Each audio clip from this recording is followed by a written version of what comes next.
Hello and welcome to another episode of Suddenly Single. Today I have got with me Theo Michaels, chef on BBC Morning Live, author of 10 books, also my neighbour. Yes, your neighbour. My actual neighbour. Your real life. My real life physical neighbour. Yeah. So Theo, I've asked you in today partly because you're a chef.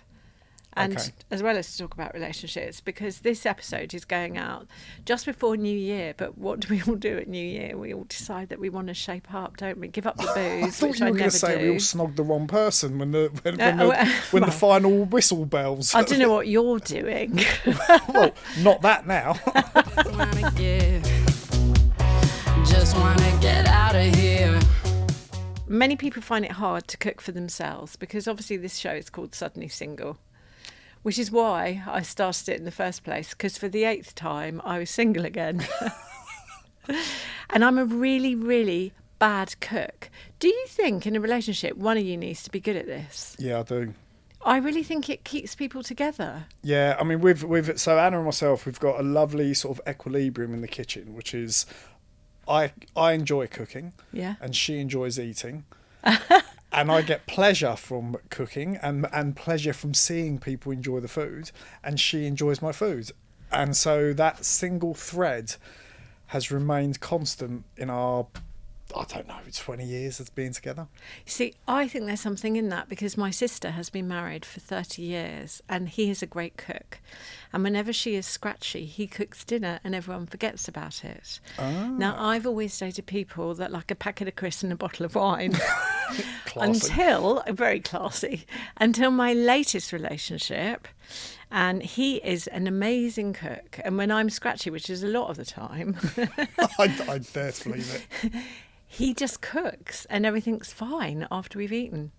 Everything's always fine.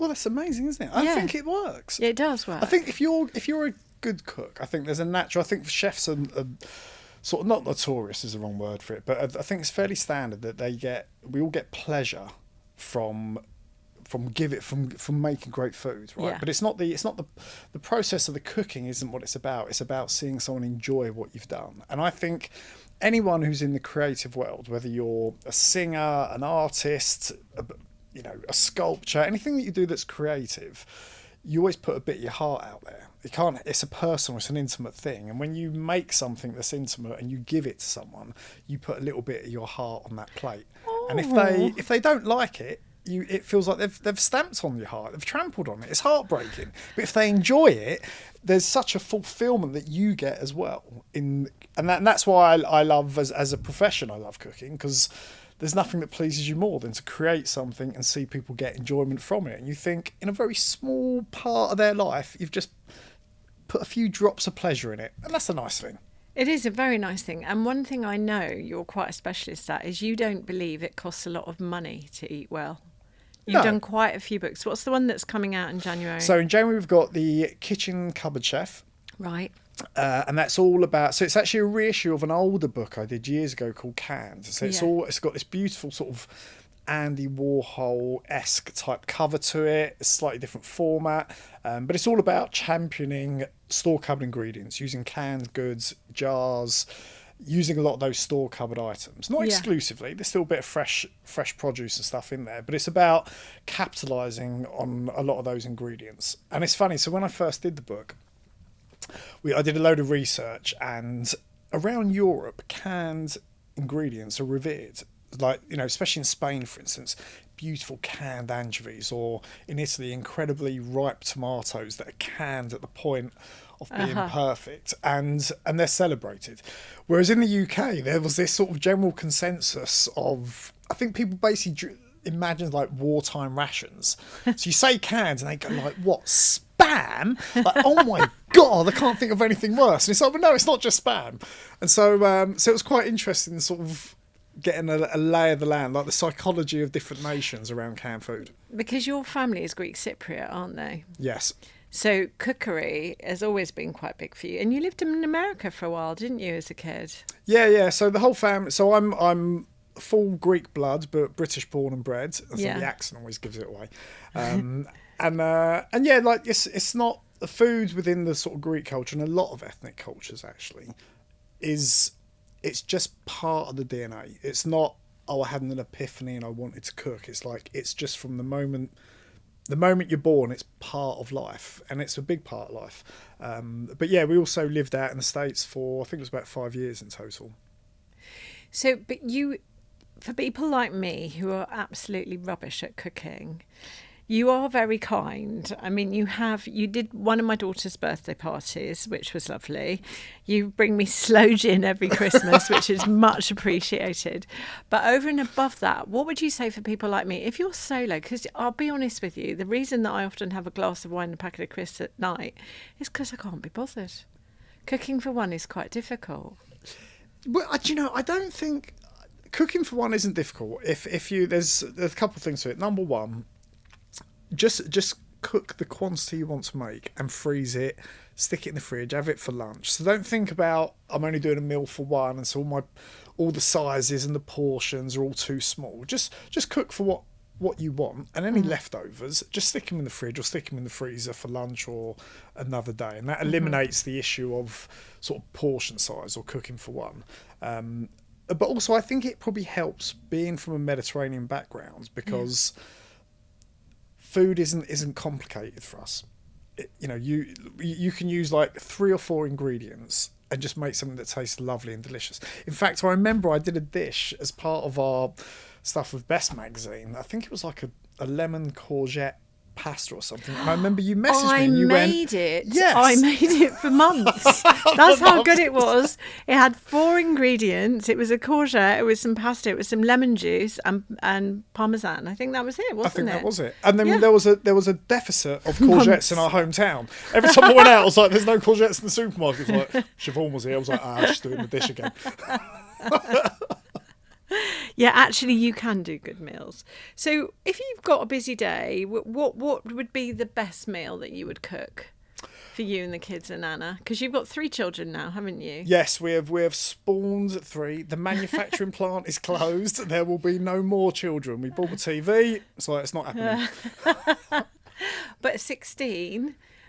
down to 9, so they're eating pretty much adult portions now. They actually, all 3 of them are, yeah. They're just like, it's like having 2 geezers and another young lady in the house now. Like portion sizes is full for everyone.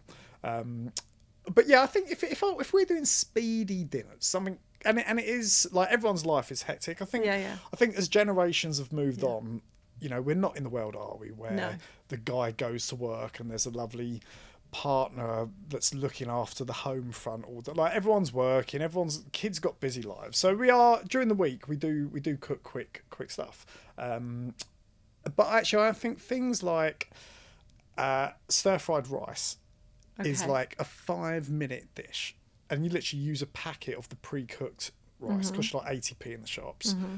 Throw that into a pan, a few eggs, cook on the side, like whisk them up, a bit of soy, a bit of garlic, bit of ginger, a bit of chilli, and you're done, like literally in a matter of 5 minutes, you've got a meal, and it's great because you can throw in all the leftovers that you've got sitting in the fridge. Whatever you've got, just chop it up, bung it in, and it tastes delicious. Super quick. I'm going to try this one next. This Okay, is do my it. new dish. I'm going to WhatsApp you the full You recipe. are going to WhatsApp me I am. this. So it's eggs with anything I want to throw in them. And then make it like an omelette, chop it up and put it in my stir-fried rice. No, this is where we're going wrong now. So let's go through this one more time. So you're going to get a couple packets of the pre-cooked rice, right? Yeah. It's got to be pre-cooked. You can't cook rice to do this. It will go soggy. So you can have some rice. And what you can do, you're going to get a pan on.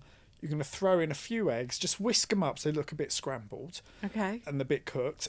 And then throw into the pan the rice as well. Okay. Right, so you've got eggs and you've got rice in the pan. You're going to mix it together. It's quite dry at the moment. And then if you've got some garlic, throw that, chop it up, throw it in. If you've got some ginger, you can grate it, throw that in.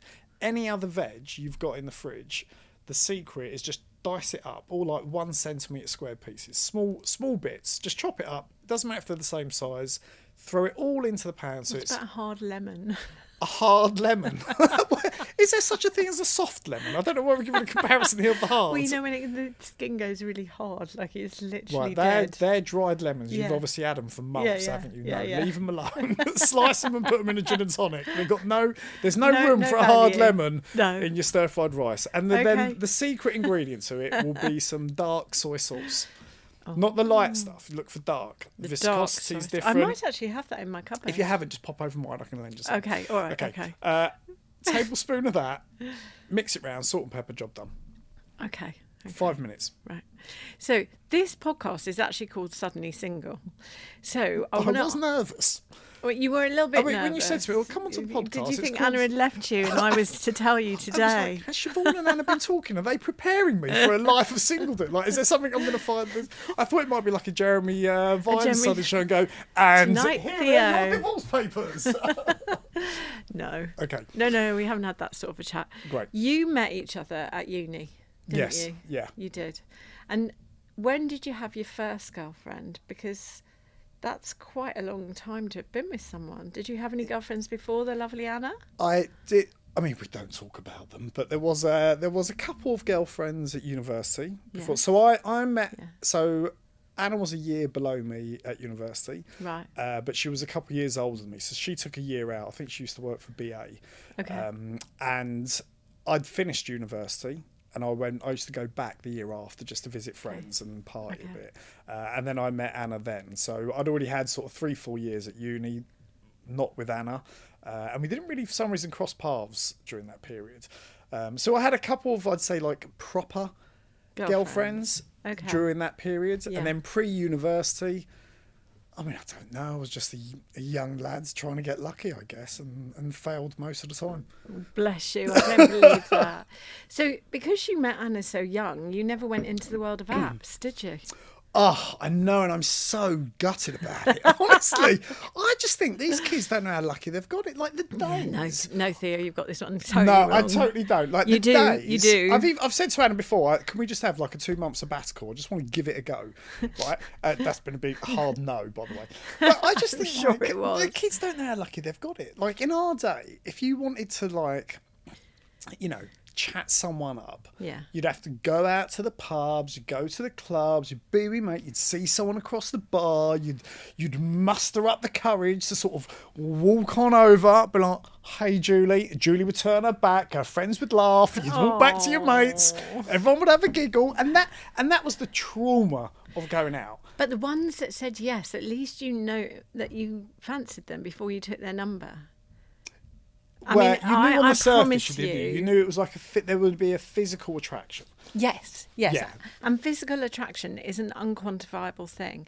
I mean, I'm telling you, my most serious relationship, I would have swiped the wrong way on an app. That would have been an absolute no.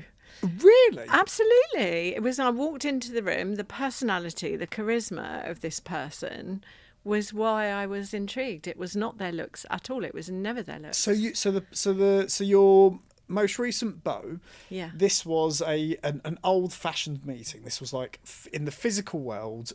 Oh no, my most recent one was on Match.com. Oh, there you go then. Yes, I know, but he was number 12. I tell him he's very lucky because I was number 1 for him. I mean, I'm very normal. Well, I think he has peaked way too early. He needs to go back out there to Yeah, get a comparison. I have Yeah, offered that. I I've agree. said I think you should go out there and see quite how bad it is. Yeah, see how good you've got it. He says he doesn't want to, so we'll see about that That's one. love, that is. That is, yeah, isn't That is it love. just? That's Yeah. beautiful, that is. Beautiful thing. Beautiful I'm going to have to thing. bring 2 bottles of slow gin to you at Christmas Yeah, now. he can cook. I mean, you know, doesn't want to go on dates with other people, and he seems so far totally normal.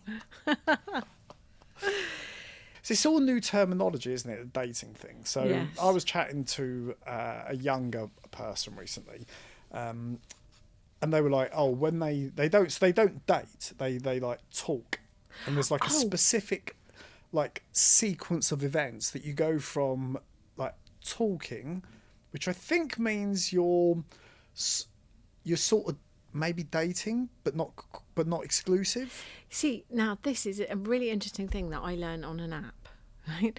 So I saw this guy for a while, and we went to see his parents. I don't know why, Sunday lunch or something.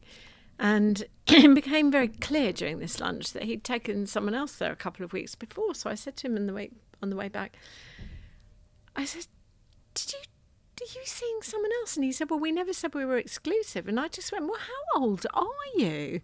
That's just a given at our age, right? How many people are you dating?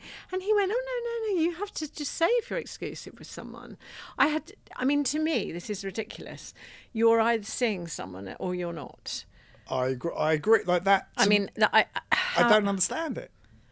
One at a time, please. So you've got to be really specific and be like, Apparently are we exclusive now? So now, when I watch shows like Love Island, I think, oh my gosh, by the time they say, do you want to be my girlfriend? They might as well get married because it's that serious. So everyone has a party, they all have a celebration. Well, hold on, what? A party to celebrate going out with each other? Will you be It's my excessive. girlfriend? That's it excessive. really is excessive. Unless you say you're exclusive, would you like to be my girlfriend? You can apparently date everyone. And I've learnt this off dating apps. This is what I mean. It's a minefield out there. I think I would be out my depth now. You've got to remember, I didn't become single until I was 50, which is why I started this show, Suddenly Single, for God's sake. The internet wasn't invented last time I was single. It wasn't. Now I'm swipey-dipey, lefty-righty. Swipey-dipey. Lefty-righty. Turning up to meet people that look all right, but often the pictures are 10 years old or, they're not, even if they look exactly as they are. And I'm not, I'm sure plenty of people have been disappointed by me. You turn up, personality has to come into it at the end of the day. And that's the only way you can do that is to actually meet somebody. No, I agree. It's interesting. So some friends of ours, they're married with kids and they met on Match.com. But this was... See, I love Match. This must have been like 15 years ago. Right. So it was quite new. It was quite unheard of at the time. It was like, oh, wow, you've met online. Now it seems really, really common. But I do think there is a danger with the online thing that there's always, there's too much, isn't there? Like the choice to keep swiping. Well, I that's could the go other one thing. extra. I could go a little bit more than that. I want something else. Yeah. And I do think I don't know, I think when you've got so much choice, maybe you lose a bit of that. I've actually come special. off it because the awful thing is, you're right, people just keep popping up. They do. They pop up every day saying, would you like to have a glass or whatever? And I'm sure it works both ways. And you're right, that is a danger thing that someone will always think, maybe you, maybe not you. But then I think people thought that in real life anyway. No, I think we were more, if I'm honest, I think we were more forgiving. Actually, because I don't know. I haven't used the apps at all. I'm so jealous of those young kids that get to use them.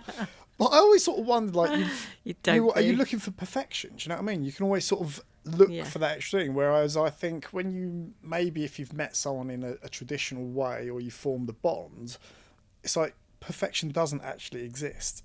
Do you know what I mean? In the jigsaw puzzle that makes up a person, there's always going to be... if Anna was sitting here, she could probably reel off 100 things that she's like, this just annoys the hell out of me. Like, bang, bang, bang, bang, bang. And so I don't think perfection exists. You learn to love the idiosyncrasies and take that as part of the whole package, I think. And I don't know whether the dating apps sort of eliminate that sort of philosophy, and it's more about, oh no, maybe there is perfection, like, oh, I want someone 3 inches taller, like, keep going. It's like, does it matter? Yeah, no, I don't think there is perfection. I think we all need to accept there is no such thing as perfection. But I think what is great about someone like you working it out is that you grow together and you learn what makes a relationship work. So clearly for you and Anna, one of the things is to eat together. What is the most romantic meal? What would you cook if it was her birthday or an anniversary or something really special? So I'll go with the first question. That was the most romantic meal. So we used to live like as we did when we were younger. We rented and we bounced around all over London for sort of 10 years. And we were in a place called Golders Green, in a road called Corringham Court. I know it well. I do know well. I love it. And it was this lovely old building, and we had a flat there, and we were living there. There was 4 of us. There was me and Anna in a room, and then one of our one of my best mates and one of Anna's best mates, and we all lived together quite happily. And it was, I can't remember if it was a birthday or what, but it had a flat roof. So Anna was out at work, and so I'd gone out, and it was in the summer. Her birthday's in May, so I went up to the top of this roof, and I'd set up a little table on top of the building, and with a little like white tablecloth, candles, some flowers, and I got it all set up. And I know that she loves lobster, and so I used to go to, I think it's called the Hu Hing Chinese supermarket on the North Circular in Hanger Lane, and I haven't been there for years, but they used to have tanks of like live crabs, live lobsters. So I bought these 2 lobsters. I've brought them home. I didn't know what to do with them, so I put them in the bathtub just to sort of keep them contained. And I remember our friend Roberta came home early that day. She was going to have a shower, so she's like bowled in from a hard day at the office, got undressed in her room obviously, and then sort of like with her gown on, walked into the bathroom, and I've just heard this scream, like a window shattering scream, as she's suddenly seen these 2 live lobsters around the bathroom.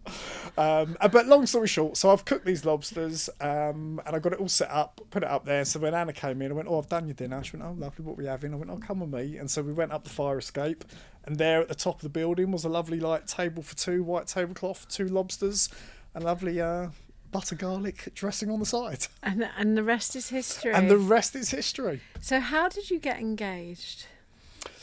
Oh, so It's something to do with that ring, it is something to do with this ring, yeah. So we'd been together for, I don't know, maybe 9 years, I think, and we'd always wanted to go travelling, and we bought a flat in Crouch End, and basically went, right, let's go travelling. I was running a recruitment business at the time that I owned, and I had a couple of offices. So I said, right, look after it, guys. We decided to go for a year, and so we mapped out this route where we basically followed the sun for a year, went literally all over the world. And in my head, I thought, if we can last travelling together, and this wasn't like fancy travelling, this is like backpacking, like youth hostels.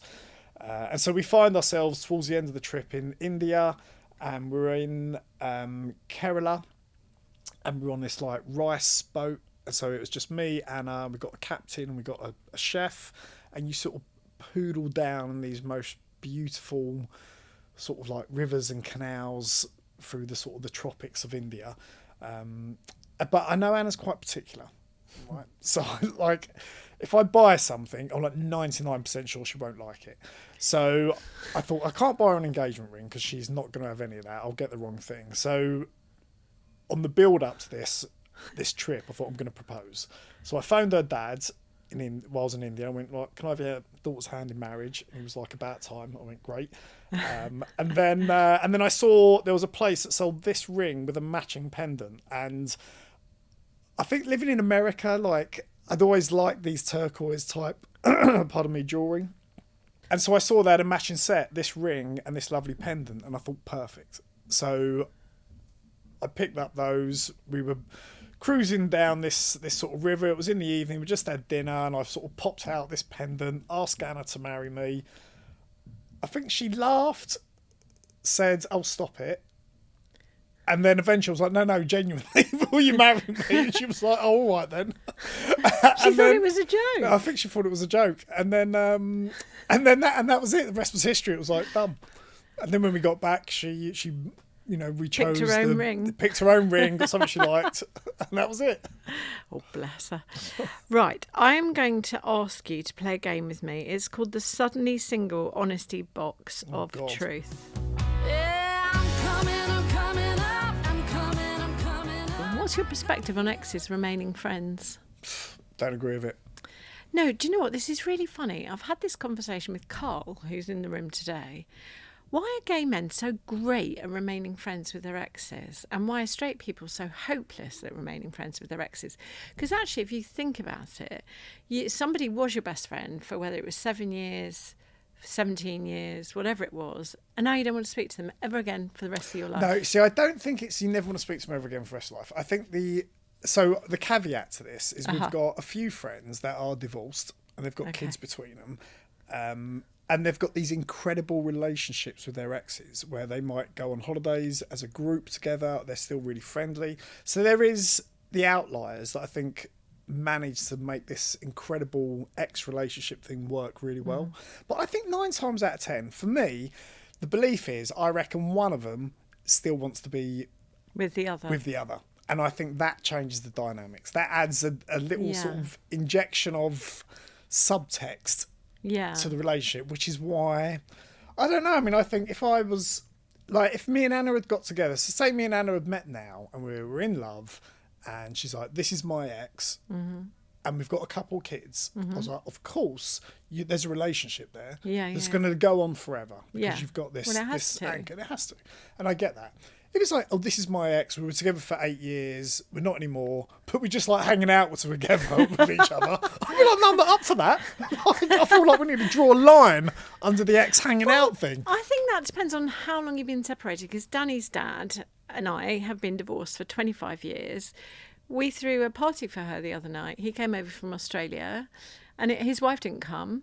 It was absolutely fine. There's nothing funny about it. But I think that's a time thing. So would that have been the same a year after you were divorced from him? Oh, absolutely not. No. Okay. No. So there was I a do think period a time thing matters as well. Yeah. I agree. And you're right. He didn't want a divorce. Okay. He remarried probably about 8 years after he separated, and then married again about 10 years after that. So now he's fine and he lives in Australia and he's quite happy, and we're so long ago, everything's hunky-dory. But I do think time probably comes into it as well. Yeah. Yeah, I think so. I think you need a good period of time between it. Yeah. But if you've got kids, you have to make it work, because you're always going to, like, they're going to have children, hopefully get married. There's always going to be occasions that you're going to have to be in the same room. Yeah, and I totally agree with that. Like, you're going to be, you've got that, there's a mutual connection there which will be unbreakable, and that's totally right. And as I said, we've got some friends that I'm amazed have got these incredible relationships with their exes, and it works really well. They even go on holiday together, and it's like, that's phenomenal. But if you're just two without any kids, I think you got to like sever the line, like cut the umbilical cord, separate, call it a day. Okay. Right, now this is an interesting one. In the beginning of a relationship, how often should you call or text? Oh man, I mean, I'm out my depth now. I'm really out my depth. Remember. I can't remember. I don't even know if we had mobile phones. So a beginning relationship, call, text. So is this? Well, how cool should you be? How, I find it incredibly off-putting if I meet someone, even if I think they're quite attractive, if they're texting me before I've even got home. What is wrong with you? You just clearly want to be with anyone.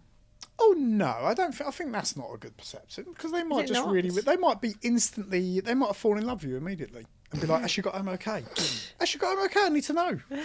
Is she awake yet? Has she had breakfast? Are you going to meet for lunch? What are you having for lunch? Shall I come? What time shall I come round? Yeah, no. No, yeah, I reckon. Too keen. I think you've got to play the game a bit. Yeah, because there is a psychology to this. Yeah, there right? is. There is a psychology. Yeah. That if it's on a plate, you're not going to want it as much. No. It's like the old camera sales trick. This is part of the sales. This was when I used to run the recruitment business. Tell us about the camera sales trick. So the camera sales trick is that you would, in the olden days, you'd go into a camera shop and go, I'm quite interested in the camera. And the guy would get the camera and he'd take it down and he'd go, yeah, it does all these things and da-da-da-da-da. And then he'd give it to you and you'd just grab it for a second and go, oh, and then he'd take it back off you. And he'd go, oh, and he'd put it back on the shelf. He'd be like, do you want to buy the camera? He'd be like, fuck, I want to buy the camera. I want to get the camera. I want to get my hands on the camera. But if he would have just given you the camera and let you play with it for half hour, you might have lost that initial magic over what that camera was. You'd be like, actually, I've got it out of my system. I can take my time a little bit. I'm not bothered about the camera. Is what you're trying to say, Theo, is that ladies should not be too keen when they first meet one? And neither should the guy. I think in the courting stages, you need to have a little bit of discipline on it. But then I think you get to a point where maybe in the new era, you've had the conversation, you've agreed you're going to be exclusive. Yeah. You've thrown the exclusivity party, which is massively overdone, and I don't understand it. And then I think at that point, it's quite natural to like text as much as you want. You're both in it now. Yeah. Maybe this is why I never had a girlfriend. It just suddenly dawned on me that all the areas I went wrong. What qualities do you value in a romantic relationship? In a romantic relationship, what qualities do I value? Laughter. Oh, yeah, that's a great You one. have to You've have got to have laughter. to be able to laugh. You got to have laughter. I value laughter. Value honesty. I Yes. value white lies. You value white lies? Yeah, definitely. Why? Because if I get a new haircut, Yeah, she doesn't like it. she doesn't like it. It's like, don't tell me you don't like the haircut because there's nothing I can do about it. Let's just add a little bit of social lubrication to the situation. Just say your haircut looks lovely, and I go, great. It's going to grow out in 6 months. You can check. You can tell me then. Is that because you already know and you don't need it rubbed in? No, I might not know. Okay. So I think or maybe they get dressed and it's like, I love this new dress. Does it look amazing? You might think, what? Why dampen the spirit? I have an issue. Actually, I'm going on a tangent, but this issue of brutal honesty, it just sort of pisses me off a little bit. I think, do you know what? The world doesn't need the world is hard anyway, right? Honesty. We can have a little bit of. Be a bit amenable. If I suddenly cook something and it wasn't perfect, just if I've made it for you and I put all the effort in, or you've made it for me and you've put all the effort in, if I'm not 100% keen, I won't be like, oh, the Brussels sprouts are a little bit hard, but otherwise you did all right. Do you know what? It's lovely. I had a great time. Why not? So I think a little bit of social lubricant, honesty, you've got to have laughter. You've got to have sensuality as well. For best, you test every week the best things in the supermarkets. What you like, the best buys, and what are the best ones, and you blind test them, so you're quite good at that. What is the easiest, most romantic pudding to make for someone? Romantic pudding to make for someone. Chocolate mousse. I think a little chocolate mousse in a little espresso cup. Yes, is lovely. That is lovely. And you know why it's lovely? It's because if you've got a hot date, you're suddenly single, you've got a date and you're cooking for them, it's the sort, you don't want stress, right? You want to be focused on the person you're with that evening. And you can make these a day or two in advance, sitting in the fridge so you can pull them out. And also there's something dark chocolate gives out a lot of endorphins, you get a bit of a dopamine hit, you start feeling pretty good, you're feeling a little bit sexy as you're eating the dark chocolate, you're sharing spoons, the next thing you know you're on the floor, the chocolate's everywhere. What a great dessert. And what would you serve before that? Because I tell you what I would do, chips and steak, because it's easy. Marks and Spencer's heat up chips and steak. I'm sure you could do something a bit cleverer than that. But I think the key thing is you've got to go light on the carbs. Okay. Right, because you've got to think about stamina for the whole evening. Right. You're on a date. I think if you have something too heavy, you're both going to fall asleep. Or maybe that's just at our age. Maybe youngsters don't have that problem. Well, do you know what? I still get so nervous. I don't really. I mean, I know when I'm over the nerves because I don't. I play with the food. You're too nervous to eat it. Yeah. Yeah. I think keep it simple. I think I quite like seafood pastas. Always feel romantic to me. Pasta. I don't know why. Yeah. But they're easy to do. Courgette pasta. You can courgette pasta. I'm good at that. No hard lemons. No, I think I would go. Something, make it easy to start with because it's about the date, right? And in fact, it's nothing is about the food. No. The food is just the platform for the conversation, the relationships, the memories.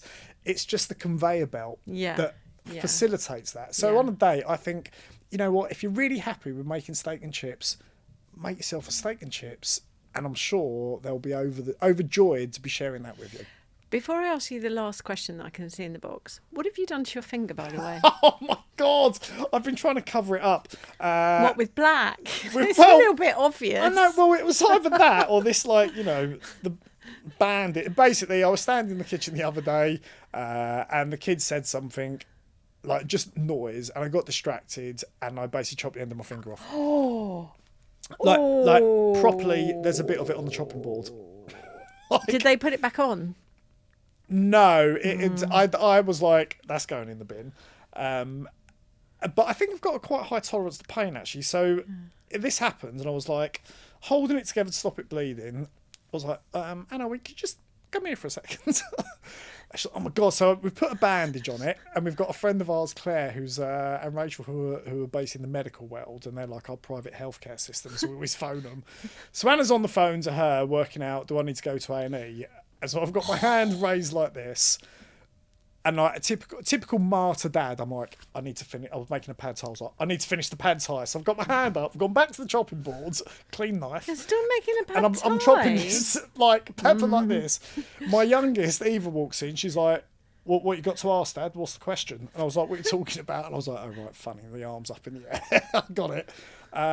So I dragged her over. I was like, chop these stuff. Let's get dinner done. It's halfway cooked. Yeah. And I thought I'd just keep my hand up. And then we went to see the fireworks. But we went to see that we got a trick. There's a local firework place, and what we do instead is we drive to a nearby street, sit in the car, watch the fireworks, and then we drive home. And we are done and dusted. 30 minutes, we are out of there.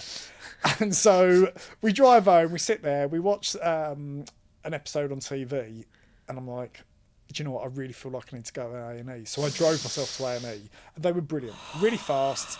And so I've now got this stupid bandage on there, and I get the irony of a chef chopping his finger off. But they put it back on. No, it sort of sliced that. I was like that. Oh, okay. And I got distracted and went like that, and so it sort of sliced downwards. But actually, the doctor, I think I thought it was worse than it is, because they were like, bandage on 3-4 days, take it off, and then just redress it. Yeah. And within a few weeks, that will heal up sort of enough, and then within a few months, you know, most of your finger will grow back and you should be all right. So there we go. I'm not going to ask you this question because I've just remembered something else, and if you don't want to answer it, I'll talk about it on air. But we talked about this quite recently. I knocked on your door and you said, how are you? And I said, oh, my mum's just died. And you said, my brother-in-law's just died. Yes. And do you think that is a sort of, particularly for you, because that was your sister's husband, right? Anna's sister's husband. Yeah. That makes you sort of pulls you up short about life is short. You have to live for every day, and you have to appreciate the good times and enjoy your relationship in the moment. It's quite hard to live in the moment, isn't it? Not to get sidetracked by whatever. And you know what? I mean, I think when you get to an age, you get a few of these throughout your life, right? That happen, and I think they're always a big shock to the system. Yeah, and they make you reevaluate life and think live in the moment and all of those things. But if I'm brutally honest, I think that's a temporary thought, because I think because you think that, and you might maintain it for a day or a week or even a month or something. But I think most people, your mortgage statement lands on your doormat. And you go, oh, I've got to get back to work, and then work has deadlines. And I think before you know it, that thought of life is too short really quickly sort of just evaporates into the ether. That's because you're in your 40s, Theo. It certainly made me think life short, for sure. Yeah. And have you maintained that thought? Yeah, absolutely. I think life's short. You have to enjoy every day. Really, everything's short. And is it? I mean, I can't imagine what you went through. Yeah, but I'm not just talking about my mum. I think it makes you think, relationships are short. I'm single. So even if I was to meet someone tomorrow, what have I got 20 years with them before one of us gets unwell or what have you? Not wishing it on either of us, but, it's short. It's short because it's not like we've been together since we were 20.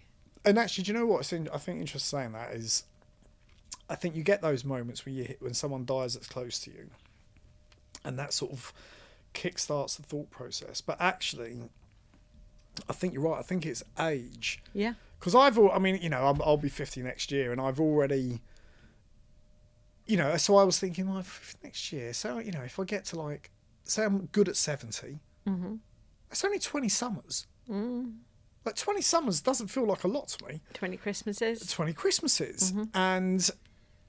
And actually, I think the older I've got, the more I've started to subscribe to that theory. Yeah. But those pockets throughout life when, even as a young kid, we had, a friend's dad passed away and an auntie or stuff like that, or a grandmother. I do think I slipped back into day-to-day life relatively quick, even though I was like, life is too short. But actually, I think it's age. I do think it's age. That's the one. Yeah, we'll give you a few more years. I'll ask you that question again. So, Theo Michaels, thank you for coming on Suddenly Single and being a great guest. Thank you so much for having me. I'm absolutely honoured to be on the Suddenly Single pod. This is great.